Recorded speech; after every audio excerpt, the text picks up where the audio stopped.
2026 നിയമസഭാ തെരഞ്ഞെടുപ്പിൽ UDF വലിയ പ്രതീക്ഷയോടുകൂടി നിൽക്കുകയാണ്. ഈ പ്രതീക്ഷ എത്രത്തോളം സ്ഥാനത്താകും അസ്ഥാനത്താകും എന്നുള്ളതൊക്കെ നമുക്ക് കാത്തിരുന്ന് കാണേണ്ട കാര്യമാണ്. പക്ഷെ നിലവിലെ രാഷ്ട്രീയ സാഹചര്യം അനുസരിച്ച് ചില കാര്യങ്ങൾ നമുക്ക് വിലയിരുത്താൻ കഴിയുമെന്നുള്ളതാണ്. ഒന്ന്, കേരളത്തിലൊരു അതിശക്തമായ ഭരണവിരുദ്ധ വികാരം നിൽക്കുന്നുണ്ട്. രണ്ട്, പിണറായി വിരുദ്ധ തരംഗവും നിൽക്കുന്നുണ്ട്. മൂന്ന്, നിലമ്പൂരിൽ നിന്ന് കിട്ടിയ UDFന് കിട്ടിയ ഒരു ആവേശവും ഒക്കെയുണ്ട്. ഇത് നോക്കുമ്പോൾ തീർച്ചയായിട്ടും കേരളം 26-ൽ UDFന് നേടിയെടുക്കാൻ കഴിയും എന്നാണ് അവരുടെ കണക്കുകൂട്ടൽ. ഇപ്പോൾ നമ്മൾ കോട്ടയം ജില്ലയിലേക്ക് വരിക. കോട്ടയം ജില്ല എന്ന് പറഞ്ഞു കഴിഞ്ഞാൽ നമ്മൾ ആദ്യം ഓർമ്മയിൽ വരുന്നത് അത് കേരള കോൺഗ്രസിൻ്റെ ഈറ്റില്ലമാണ് എന്നുള്ള രീതിയിൽ തന്നെയാണ്. കേരള കോൺഗ്രസ് മറ്റു പല ഭാഗങ്ങളിലേക്കും വ്യാപിച്ചു കിടക്കുന്നുണ്ട്.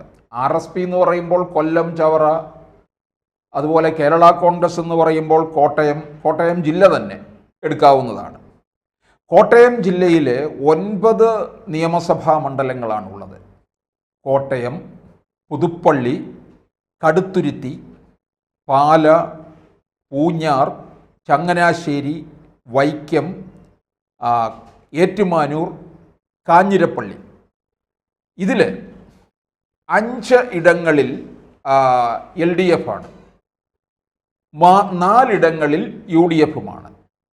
ഇതിൽ 5 ഇടങ്ങളിൽ LDF എന്ന് പറയുമ്പോൾ കേരള കോൺഗ്രസ് മാണി വിഭാഗം 3 സീറ്റിലും, CPM 1-ലും, CPI 1-ലും. CPMൻ്റെ ഒരു സീറ്റ് എന്ന് പറയുന്നത് ഏറ്റുമാനൂരിൽ വാസവൻ, CPIയുടെ ഒരു സീറ്റ് എന്ന് പറയുന്നത് വൈക്കത്ത് ആശ. പിന്നെ UDFന് 4 ഇടങ്ങളാണുള്ളത്. അതിൽ കോൺഗ്രസ് 2, കേരള കോൺഗ്രസ് ജോസഫ് വിഭാഗം, പിന്നെ മാണി സി കാപ്പൻ അത് 1. അത് പാലയിലും, കേരള കോൺഗ്രസ് ജോസഫ് വിഭാഗം കടുത്തുരുത്തിയിലുമാണ്.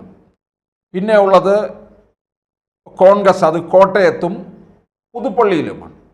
കോട്ടയത്തു നിന്ന് തന്നെ തുടങ്ങിക്കഴിഞ്ഞാൽ കോട്ടയം ഇപ്പോൾ തിരുവഞ്ചൂർ രാധാകൃഷ്ണന് സ്വന്തമായി തീർന്നിരിക്കുകയാണ്. 2011 മുതലാണ് തിരുവഞ്ചൂർ രാധാകൃഷ്ണൻ കോട്ടയത്ത് മത്സരിക്കുന്നത്. അന്ന് 2011 മത്സരിക്കുമ്പോൾ VN വാസവനുമായിട്ട് ശക്തമായ മത്സരമായിരുന്നു. 700 വോട്ടുകൾക്കാണ് വിജയിച്ചത്. 2016 ആ വിജയം LDF തരംഗം കേരളത്തിൽ ഉണ്ടായിരുന്ന സമയത്തും തിരുവഞ്ചൂർ ആ വിജയം നിലനിർത്തി. 2021 പിണറായി തരംഗം ഉണ്ടായിട്ട് പോലും തിരുവഞ്ചൂർ രാധാകൃഷ്ണൻ ഭൂരിപക്ഷം ഉയർത്തി കോട്ടയം നിലനിർത്തി എന്നുള്ളതാണ്. 18,000 വോട്ടാണ്. ഈ വാസവൻ പിന്നീട് കോട്ടയത്ത് നിന്ന് 2021 അങ്ങ് ഏറ്റുമാനൂരിലേക്ക് പോയി, തിരുവഞ്ചൂരിനെ ഭയന്ന്. തിരുവഞ്ചൂർ രാധാകൃഷ്ണൻ മുമ്പ് അടൂർ മണ്ഡലത്തിൽ മത്സരിച്ചതാണ്. പിന്നീട് അടൂരിലെ സംവരണ മണ്ഡലം ആയതോടുകൂടിയാണ് തിരുവഞ്ചൂരിങ്ങ് കോട്ടയത്തേക്ക് വരുന്നത്. കോട്ടയത്ത് എന്തായാലും തിരുവഞ്ചൂർ ഭദ്രമാണ്. കോൺഗ്രസിൻ്റെ ആ ഒരു സീറ്റ് വളരെ സുരക്ഷിതവുമാണ്. പിന്നെ നമ്മൾ വരേണ്ടത് പുതുപ്പള്ളിയിലേക്ക് വരണം. ഉമ്മൻചാണ്ടിയുടെ മണ്ഡലമാണ്. ഇപ്പോഴും നമ്മൾ ചാണ്ടി ഉമ്മനെ രണ്ടാമതേ പറയത്തുള്ളൂ, ഉമ്മൻചാണ്ടിയുടെ മണ്ഡലം എന്നാ പറയുക. ഉമ്മൻചാണ്ടി 2016 വിജയിക്കുമ്പോൾ അത് 9,000 വോട്ടിൻ്റെ ഭൂരിപക്ഷം മാത്രമേ ഉണ്ടായിരുന്നുള്ളൂ. പിന്നീട് ഈ പുതുപ്പള്ളിയിൽ ഉപതെരഞ്ഞെടുപ്പിൽ നമുക്കറിയാം, നമ്മളെയൊക്കെ ഞെട്ടിപ്പിക്കുന്ന തരത്തിലുള്ള ഭൂരിപക്ഷമായിരുന്നു. എന്തായാലും അവിടെ CPM ആണ് എതിരാളി. അത് വെറും ചാവേറായി മാറുകയാണ് ചെയ്യുന്നത്. പിന്നെ അവിടെ സ്ഥിരം മത്സരിക്കാനായിട്ട് ജെയ്ക് സി തോമസും ഉണ്ട്. പിന്നീട് വരുന്നത് കടുത്തുരുത്തി മണ്ഡലമാണ്. കടുത്തുരുത്തി ജോസഫ് വിഭാഗമാണ് ഇപ്പോൾ നിൽക്കുന്നത്, മോൻസ് ജോസഫ്. 2016 ഏതാണ്ട് 40,000 വോട്ട് നേടുകയുണ്ടായി. 2021 ആ വിജയം തുടരുകയും ചെയ്തു. പിന്നീട് വന്ന് 4000 വോട്ടിൻ്റെ ഭൂരിപക്ഷത്തിൽ മാത്രമാണ് മോൻസ് അവിടെ നിന്ന് വിജയിക്കുന്നത്.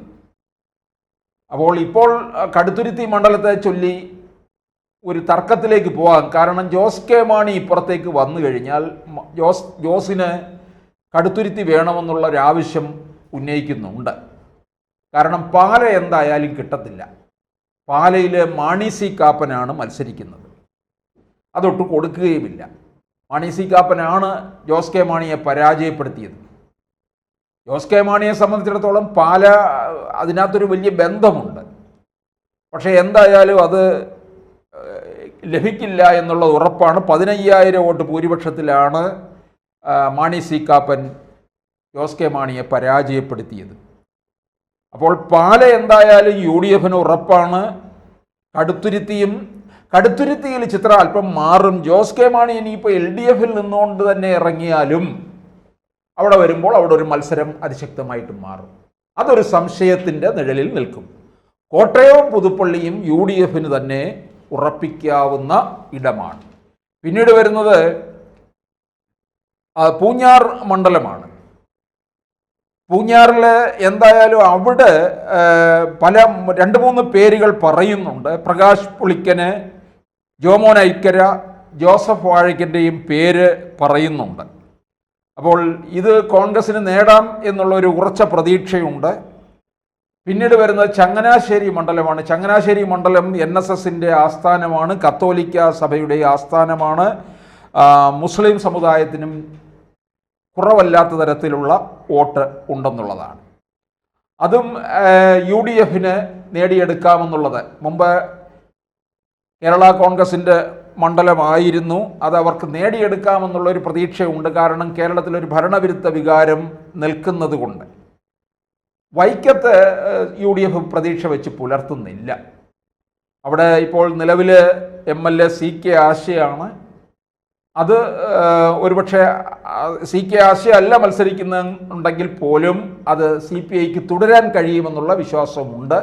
ഏറ്റുമാനൂരിൽ വാസവൻ ആയിരിക്കുമോ എന്ന് ചോദിച്ചാൽ വാസവൻ ഇപ്പോൾ ചില ഒരുപക്ഷെ ജനപ്രീതി അല്പം കുറഞ്ഞിട്ടുണ്ടോ എന്ന് സംശയിക്കേണ്ടിയിരിക്കുന്നു. തിരുവഞ്ചൂരിനെ ഭയന്ന് കോട്ടയത്ത് നിന്ന് ഏറ്റുമാനൂരിലേക്ക് പോകുന്ന ആളാണ്. ഇനിയിപ്പോൾ ഏറ്റുമാനൂരിൽ നിന്ന് എവിടേക്ക് പോകുമെന്നുള്ളതാണ്. കാഞ്ഞിരപ്പള്ളിയിൽ ജയരാജിൻ്റെ മണ്ഡലമാണ്. ഈ ജോസഫ് ഗ്രൂപ്പിന് അത് സീറ്റ് കൊടുക്കുകയായിരുന്നു പിന്നീട്. അപ്പോൾ PC തോമസിന് സീറ്റ് കൊടുക്കണം എന്നുള്ളൊരാവശ്യവും വരുന്നുണ്ട്. എന്തായാലും ഈ കോട്ടയം മണ്ഡലത്തിൽ UDFനൊരു വലിയ മുന്നേറ്റം ഇത്തവണ ഉണ്ടാകും. അത് UDF അധികാരത്തിൽ വരികയാണെങ്കിൽ 3 പേര് അവിടെ മന്ത്രിമാരായിട്ടുണ്ടാകും എന്നുള്ളത് ഉറപ്പാണ്. ഒന്ന് തിരുവഞ്ചൂർ രാധാകൃഷ്ണൻ, മറ്റൊന്ന് മോൻസ് ജോസഫ്, മറ്റൊന്ന് മാണി സി കാപ്പൻ. മാണി സി കാപ്പനും മന്ത്രിസ്ഥാനം കൊടുത്തേ പറ്റുകയുള്ളൂ. ഒരാൾക്ക് പോലും ഒറ്റയാൾ പട്ടാളമാണെങ്കിലും അത് കൊടുത്തിരിക്കണം എന്നുള്ളതാണല്ലോ. LDFൽ ഇതുപോലെ തന്നെ ചെയ്തിട്ടുണ്ടല്ലോ. അപ്പോൾ കോട്ടയത്തിന് 3 മന്ത്രിമാരെയും കിട്ടും UDF അധികാരത്തിൽ വരികയാണെന്നുണ്ടെങ്കിൽ. അപ്പോൾ കോട്ടയത്ത് ഏറെ പ്രതീക്ഷ. അതുപോലെ ഉചിതമായ സ്ഥാനാർത്ഥി നിർണയവും നടത്തിയാൽ അവർക്ക് വിജയം നേടിയെടുക്കാം.